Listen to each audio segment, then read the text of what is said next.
Nah, saya melihat ada sosok satu yang menurut saya patut kita dorong ya, patut kita eh, pilih. Saya kira ada sosok namanya Kiai Haji Abdus Salam Shoaib atau Gus Oh, Salam, Gus ya kan gitu. Salam. Kenapa menurut Gus Faiz itu Mm-mm. Gus Salam itu layak memimpin NU ke depan? Ya, ya, menurut saya Gus Salam ini sosok muda yang sangat lengkap. Gus Salam ini usianya baru 49 tahun, masuk 50 ya Iya, gitu. iya. Nah, dulu tokoh-tokoh NU ya, termasuk kakeknya beliau, Mm-mm. Kiai Haji Bisri Sansuri, salah satu pendiri Nahdlatul Ulama, Iya. yaitu dari Jombang ya. Ini juga ketika berkiprah di NU awal-awal itu adalah di usia yang hampir sama, Oh, hampir sekitar itu ya? sekitar 49-50 juga. Nah, Iya, iya. ini seolah-olah Dejavu ya? Balik dejavu lagi, ya, balik lagi dejavu. ke sejarah. Gus Dur, Gus Salam ini saya melihat ya ada di Gus Dur, ada Iya, iya, sosoknya di iya. Gus Salam. Iya. Saya pernah ke Den Anyar itu, ke Den Heeh. Anyar, wawancara dengan Gus Salam, kemudian ke dalamnya, ternyata itu kediaman Mbah Bisri, Mm-mm. eh, Dalam kesepuan ya, dalam dalam kesepuan. kesepuhan, sekaligus juga Gus Dur di situ lahirnya, itu sekarang ditempati oleh Gus Salam. Gus Salam ya. Betul. Nah, artinya dari sisi biologis ini sudah jelas ini tanda-tanda alam ini. Ya, ya. Heeh. Mbak Bisri, Gus Dur. Nah, ini sosok Den Anyar kelihatannya ini. Betul, betul. Menurut Anda, apakah Gus Salam itu mampu mengembalikan marwah NU ke depan? Atau seperti apa menurut pemirsa? Saya tunggu komentarnya.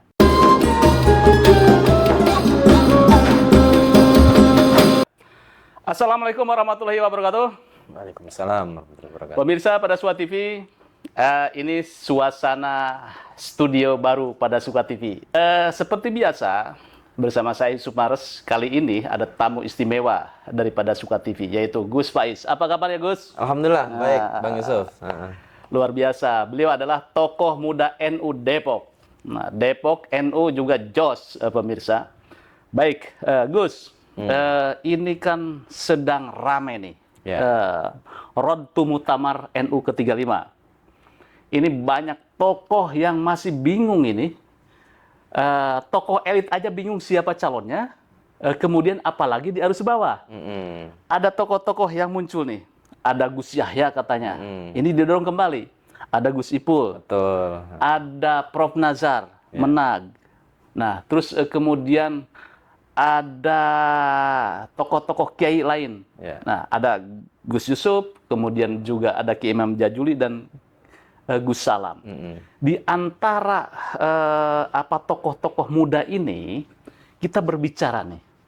Nah, menurut Gus Faiz, bagaimana sebetulnya Muktamar NU ke depan itu harus menghasilkan sosok seperti apa ini? Ya. Ya, terima kasih Pak Yusuf. Ini luar biasa kesempatan yang istimewa diundang Pak Yusuf di Pada Suka TV. Mudah-mudahan makin sukses Pada Suka Siap. TV. Ya. Ya, Pak Yusuf, memang dinamika PBNU hari ini sangat panas ya, gitu. Sangat panas di tengah situasi ekonomi yang hari ini sedang tidak baik-baik saja, tapi paling tidak memang kehadiran PBNU ke depan harus menjadi penyejuk ya, suasana kebatinan seluruh warga bangsa Indonesia ini, tidak hanya Nahdlatul Ulama atau umat NU, tetapi untuk seluruh bangsa Indonesia bahkan dunia. Karena NU ini simbolnya kan bola dunia. Tentu kiprah NU dinantikan oleh seluruh warga bangsa Indonesia dan seluruh warga bangsa dunia, kan begitu. Nah, oleh karenanya ya, kita hari ini harus punya pemimpin yang juga menjadi penyejuk ya, menjadi pengikat, perekat seluruh warga Nahdliyin, khususnya juga seluruh tokoh-tokoh NU, ya kan gitu. Nah, saya melihat ada sosok muda yang menurut saya ini sangat layak dan sangat pas untuk memimpin PBNU ke depan di tengah situasi yang hari ini sedang terjadi, ya kan? Ada kemarin kita sudah mendengar bersama konflik PBNU yang begitu luar biasa, ya. Saya kira ini juga mudah-mudahan tidak berlanjut, ya, tidak berlanjut. Tentu PBNU butuh figur itu tadi, figur muda yang mau bergerak ke sana kemari, yang mau melakukan konsolidasi di seluruh di seluruh basis-basis NU, khususnya tokoh-tokoh NU, kan begitu. Nah, saya melihat ada sosok satu yang menurut saya patut kita dorong, ya, patut kita pilih. Saya kira ada sosok namanya Kiai Haji Abdus Salam Shoaib atau Gus Salam. Gus Salam, ya, oke, Gus Salam, ya. Gus Salam. Kalau tidak, beliau adalah pimpinan Pondok Pesantren Mambaul Ma'arif. Ya. Ya. Kenapa menurut Gus Faiz itu Gus Salam itu layak memimpin NU ke depan? Ya. Ya, menurut saya Gus Salam ini sosok muda yang sangat lengkap. Yang saya tidak melihat sosok lain yang bisa menyamai kapasitas Gus Salam ini. Gus Salam ini usianya baru 49 tahun, masuk 50, ya. Gitu.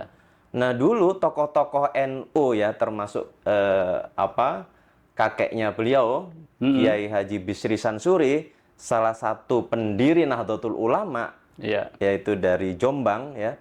Ini juga ketika berkiprah di NU awal-awal itu adalah di usia yang hampir sama. Sekitar itu, ya? Sekitar 49-50 juga. Nah, ini seolah-olah tidak ini, ya.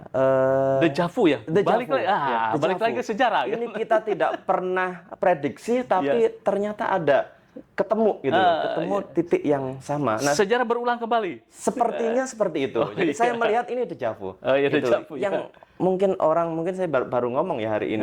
Ini orang lain belum ada yang ngomong, ini baru saya, ya kan gitu. Nah, artinya NU ini sepertinya akan kembali kiprahnya sangat diperhitungkan, kiprahnya akan kembali bagaimana menata umat, bagaimana mensejahterakan umat. Ini sesuai dengan misi awal Nahdlatul Ulama, kan begitu. Nah, di sisi lain, saya melihat sosok Gus Salam ini selain tadi secara genealogi ternyata nyambung, ya, antara pendiri NU dan yang hari ini tiba-tiba melihat situasi yang begitu rumit, begitu konflik yang begitu luar biasa. Saya melihat solusinya hanya ada Gus Salam. Gus Salam, gitu. Oke. Nah, karena itu figur apa? Nah, ini kita perlu sampaikan, ya kan, seperti apa? Pengalaman saya sebagai sosok santri yang juga pernah berinteraksi, sering berinteraksi dengan Gus Salam. Saya banyak mendampingi juga Gus Salam ini sosok figur yang egaliter. Gitu, Pak Yusuf. Sangat egaliter. Kenapa? Dia bisa hadir dimanapun, ya, tanpa sekat. Nah, ini penting, ya kan? Biasanya figur ketika masuk di kepengurusan nasional itu sekatnya panjang, kan gitu. Banyak pengawalan. WA nggak dibalas-balas. WA-nya lama. Kalau Gus Salam ini, ya sebagaimana sosok umumnya, sosok muda pada umumnya, ya sangat egaliter. Ketemu dengan siapapun pasti ngobrol, pasti diskusi, pasti nyambung, ya kan. Waktunya ngopi mau dimanapun, di warung kopi, di lesehan, ya kan? Nggak butuh tempat yang istimewa, semuanya jadi. Karena beliau memahami, saya melihatnya beliau memahami bahwa yang terpenting adalah substansinya, bukan tempatnya. Nah, ini yang saya alami, sehingga Gus Salam itu diundang dimanapun, ngaji dimanapun oleh santri-santri alumninya, pasti hadir, ya? Pasti hadir. Dan kalau itu uniknya, kalau disalamin juga nggak mau terima itu. Itu salam itu, ini penting ini, gitu. Penting, jarang-jarang ada, kan gitu. Nah, menurut saya, ya, di sisi lain juga PBNU ini butuh orang yang luas, ya, orang yang luas, yang bisa menempatkan yang muda, bisa menghormati yang tua, kan begitu. Nah, Gus Salam saya melihat karena beliau adalah sosok yang hadir lahir di kalangan Pesantren. ulama-ulama besar ya, pesantren besar. Dia kemudian tidak menjadikan ini jumawa. Oke. Gus Salam ini tetap Membumi, membumi, kan begitu. ya, Tetap ya, membumi. Jadi ini yang ya membumi. menurut Gus Pais ini layak menjadi ketua umum PBNU ya. Saya kira ke sangat depan. layak karena PBNU hari ini tidak bisa didekati dengan pendekatan manajerial saja, tetapi manajemen rasa ya, manajemen Santri, ilmu, ya. manajemen santri. Iya, iya. Ini yang terpenting. Nah, saya lihat hari ini PBNU tidak ada manajemen rasa ini, sehingga Iya. semua dianggap manajerial Administratif, sebagaimana ya? administratif, sebagaimana perusahaan. Nggak bisa. Iya. PBNU ini entitasnya adalah santri, ulama, kiai, ya kan, yang memang lahir itu di masyarakat, kan begitu, sehingga ya. tidak bisa didekati dengan metode pendekatan administratif ansih, kan begitu. Ini menarik ini, memang ketua umum PBNU itu sangat lain ya. Pertama gituan ya, ini ya pemirsa. Harus menguasai kitab kuning. Ini salah satu syarat kelihatannya Gus ya. Bisa ngaji gitu Anda. Bisa pidato. Dan yang tadi ya Gus Pais bilang bahwa itu harus engage, harus menyatu, harus down to earth atau membumi. Seperti Gus Dur ngopi di lesehan, kemudian ngobrol dan sebagainya. Dan juga kantor PBNI itu 24 jam terbuka. Nah, kelihatannya sosok itu di mata Gus Pais itu ada sosok Gus Salam, begitu? Iya, betul. Ini sama Gus Dur ya. Gus Salam. Ini saya melihat ya ada di Gus Dur ada sosoknya di Gus Salam. Oke, ya kan iya, gitu. iya. Gus Salam ini selama yang saya kenal, yang saya tahu, ketika hadir diundang di kota-kota manapun, nggak mau tidur di hotel itu, nggak mau. Dia gitu, lebih baik tidur di pesantren. Ya. Walaupun disediakan hotel bintang 5, kalau ada pesantren lebih baik tidur di pesantren. Iya. Kan gitu. Ini artinya apa? Bahwa ya NU ini kan basis tradisional pesantren, jiwanya pesantren, kan begitu. Nah, ini juga tidak bisa kemudian didekati dengan kemewahan, didekati dengan dengan standar birokrasi, itu nggak bisa, kan begitu. Nah, saya kira kalau ini dikembalikan ke ruhnya, NU kembali ke ruh awalnya, ya itu tadi pesantren adalah ruh Nahdlatul Ulama, ruh PBNU, begitu. Nah, jadi ini cerminannya di situ ada jelas. di situ. Jadi seperti itu yang saya alami selama ini. Gitu. Ini menarik ini sosok Gus Salam. Kebetulan saya juga pernah ini Gus Pais. Saya pernah ke Den Anyar itu, ke Den Anyar wawancara dengan Gus Salam, kemudian ke dalamnya ternyata itu kediaman Mbah Bisri dalam kesepuhan sekaligus juga Gus Dur di situ lahirnya itu sekarang ditempati oleh Gus Salam ya. Betul. Nah, artinya dari sisi biologis ini sudah jelas ini tanda-tanda alam ini. Iya. Mbak Bisri, Gus Dur. Nah, ini sosok Den Anyar kelihatannya ini. Betul. Nah, ini sebetulnya dikhawatirkan oleh sebagian banyak orang ini deadlock. Berarti harus ada poros tengah, ada sosok yang bisa berbicara ke kedua belah pihak. Apakah Gus Salam itu mampu untuk mengkomunikasikan kedua belah pihak ini? Iya, saya melihat Gus Salam ini tadi saya sampaikan orang yang kalau bahasa Jawanya teleseran ya. Teleseran. Kalau gaul itu ya tidak memandang siapapun, jadi bisa diterima oleh semua pihak. Ya kan, waktunya main futsal ya bareng anak-anak muda main futsal ya kan. Waktunya ngopi nongkrong ya nongkrong, waktunya ngaji ya ngaji. Waktunya ngaji sambil ngerokok ya boleh saja kan gitu. Ya gitu. Nah, inilah sosok figur Gus Salam. Nah, saya melihat cara pendekatan Gus Salam dalam setiap pergaulannya ini saya kira cocok untuk bisa menjadi jembatan antara banyak pihak, ya kan. Saya kira tidak hanya yang hari ini sedang berkonflik, Tapi untuk siapapun ya Iya. di kalangan NU, saya kira Gus Salam ini tools, senjata yang paling ampuh yang bisa mengompakkan kembali PBNU, iya, PBNU dan NU, iya. kan gitu. Nah, penjaga marwah PBNU itu saya melihat ada di Gus Salam, Oke, gitu. iya, iya, iya. Kalau yang lain kok saya belum ketemu, Belum ketemu gitu gitu ya. aja. Iya, iya. Kalau ini Iya, pandangan saya kan gitu. Itu tadi bahwa NU ini butuh itu tadi rasa. Itu iya. terbesarnya di rasa, Menjiwai ya, rasanya jiwa itu. rasanya. Rasa Gitu. NU nih. Rasanya. Jadi ke Kiai Sepuh kita bisa lihat kemarin di Munas Peloso? PBNU di Peloso, ya kita bisa lihat lah bagaimana Gus Salam membaur dengan semua, mau Gus Yahya, mau dengan Gus Ipul, ada Gus Salam, kan gitu. Artinya nggak ada masalah Iya. Gus Salam Iya, iya. dengan semua semua stakeholder, semua yang berkepentingan, nggak ada masalah gitu. Iya. Artinya saya melihat sosok Gus Salam sosok yang berjiwa besar, sosok muda yang berjiwa besar, dan ini saya kira jarang-jarang kan begitu, jarang-jarang. Nah, dulu PBNU dipimpin oleh orang-orang yang belum sepuh-sepuh banget kan Oke, begitu ya. iya, iya. Ya Kiai Hasyim Asy'ari juga ketika memimpin PBNU juga mungkin usia masih berapa 60 ya gitu. Kiai Bisri Sansuri masih 50 awal kan Iya, begitu. iya, Kiai iya. Wahab Hasbullah juga hampir sama. Artinya apa? Bahwa selain keulamaan ini zaman itu tidak dipimpin oleh orang-orang yang sudah sepuh, walaupun kan itu udah tempatnya sendiri Betul, kan betul. gitu. Nah, karena memang PBNU ini butuh kepemimpinan yang dinamis, ya, yang dinamis tapi bisa menjadi harmoni gitu loh. Iya, iya. Jangan dinamisnya keterlaluan, ya, dinamisnya Iya, iya. keterlaluan nggak ketata juga kan begitu. Betul, Nah, iya, iya. tentu butuh orang yang memang komunikatif. Ya, Gus Salam ini sangat komunikatif. Ya, tidak hanya pada santri, pada politisi, pada siapapun, beliau bisa menempatkan pada posisinya masing-masing. Artinya tidak merendahkan, tidak terlalu meninggikan, tapi on pada tempatnya kan gitu. Betul, Nah, betul, ini ya. saya kira yang paling penting, sehingga apa?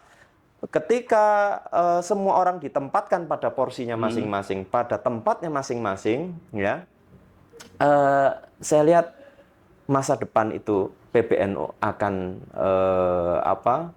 akan melampaui lompatan, Di abad kedua. akan terjadi lompatan di abad kedua, ya. Itu saya kira akan terjadi kan Iya, gitu. betul, iya, Bagaimana juga saya melihat sosok Gus Salam ini punya manajerial yang juga bagus, walaupun pendekatan manajerialnya tidak sebagaimana direksi BUMN misalkan, tidak Iya, iya. kan gitu. Tapi ala santri lah ya. Tapi ala santri, tapi beliau ini sangat rigid, ya, memandang persoalan sangat detail, sangat rigid. Bagaimana mengelola sesuatu, ya, apakah organisasi, kelembagaan, ya, kita bisa lihat Mambaul Ma'arif hari ini dipimpin oleh Gus Salam ini mengalami kemajuan yang juga luar biasa. Iya, santrinya makin banyak, ya. pendidikannya juga makin maju, manajemen pendidikannya. Itu artinya apa? Ketika beliau mampu mengelola organisasi lingkup pesantren, Iya. ala pesantren, dan ini menjadi pesantren yang maju, yang bagus. Nah, ini kan baru praktek. Oke, Ya kan gitu. iya, iya. Nah, di selain kan beliau juga pernah menjadi pengurus PWNU, ya, pengurus PBNU juga pernah. Artinya secara pengalaman organisasi Gus Salam ini sudah lengkap sesuai dengan kebutuhan struktural hari ini begitu. Iya, baik. Secara syarat, secara apapun, Gus Salam ini menurut saya udah Komplit, paling ya? komplit gitu. Geonologi, beliau adalah keturunan dari Mbah Bisri, sebagai pendiri NU, kemudian juga sanad keilmuannya juga sama gitu kan, ke Mbah Bisri, kemudian juga ke Mbah Hasyim, dan juga secara keorganisasian juga sangat lengkap Gus Salam. Ada lagi ini yang saya dengar ini, Gus Faiz. Gus Salam itu memecah kebuntuan ketika kemarin konflik Rois Am. Iya. Ya, Rois Am itu memakzulkan Gus Yahya, kemudian terjadi dinamis. Nah, saya dengar itu behind-nya bagaimana ini agar islah terjadi, itu salah satunya Gus Salam ini. Betul. Nah, itu bagaimana ini? Ya, kalau saya melihat ya gini, Gus Salam ini sosok yang ikhlas ya. Oke. Sosok yang ikhlas, yang tidak rela PBNU ini rusak gara-gara salah manajemen, salah kelola, Iya. itu yang paling penting ya menurut saya. Gus Salam itu yang dipegang itu. Jadi dia tidak memikirkan, oh saya harus jadi nanti untuk ini harus ngeblok sana, harus ngeblok ini enggak. Yang paling harus selamat duluan adalah PBNU-nya. Oke. Baru setelah itu ditata bersama. Udah, ya sehari ini kita mulai dari nol, lakukan untuk kemaslahatan NU. Nah, saya melihat kemarin itu di pelosok seperti itu ya. Iya. Ulama-ulama, para masyayikh ini memang ada kedekatan ya Secara emosional dengan Gus Salam, ya. Gus Salam, ya. Ini menurut saya karena memang kepribadian Gus Salam yang Iya, iya. luas, yang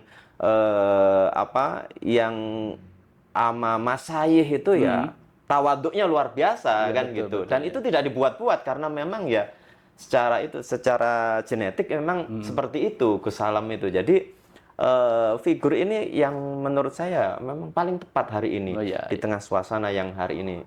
Figur yang bisa memecah kebuntuan. Memecah kebuntuan, menjadi solusi, menjadi problem solver masa depan NU, bagaimana NU bisa menghadapi abad kedua nanti seperti apa. Nah, Iya, ini iya. saya kira Gus Salam ini sosok yang muda, yang punya pikiran progresif untuk kemajuan Nahdlatul Ulama, kan gitu. Iya, iya. Bagaimana ke depan pesantren ini bisa tumbuh pesat menjadi basis pendidikannya masyarakat dunia, kan gitu. Iya. Nah, ini saya kira harus menjadi visi besar ke Dari depan Gus- PBNU, ya, ya. untuk- Oke. Dan itu ada di Gus Salam. Jadi kalau Oke. NU mau mendunia ya, mau mendunia dengan tentu ada ini ya, apa yang dibawa, kan gitu. Selain tentang pluralisme ya, saya kira pendidikan ala NU ini bisa kita gadang sebagai pendidikan terbaik di dunia, gitu. Iya.